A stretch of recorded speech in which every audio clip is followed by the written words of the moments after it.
कर्नाटकमध्ये सामाजिक आर्थिक सर्वेक्षण करण्याचा निर्णय तिथल्या काँग्रेस सरकारने घेतलाय।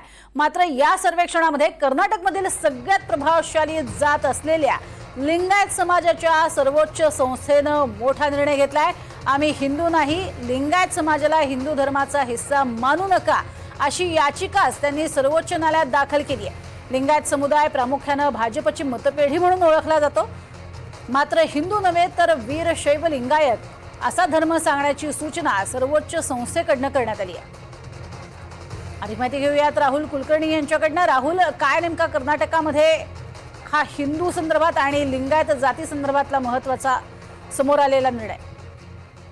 हे काही आजचं नाहीये। गेले 5 वर्षापासून महाराष्ट्रासह कर्नाटक वगैरे सगळ्याच राज्यामध्ये जिथे लिंगायत समाज आहे त्यांचं असं मत आहे की आम्ही काही हिंदू धर्माचे भाग नाही आहोत, कारण वैदिक परंपरेला नाकारूनच महात्मा बसवेश्वरांनी लिंगायत धर्माची स्थापना केली आणि तो स्वतंत्र धर्म आहे।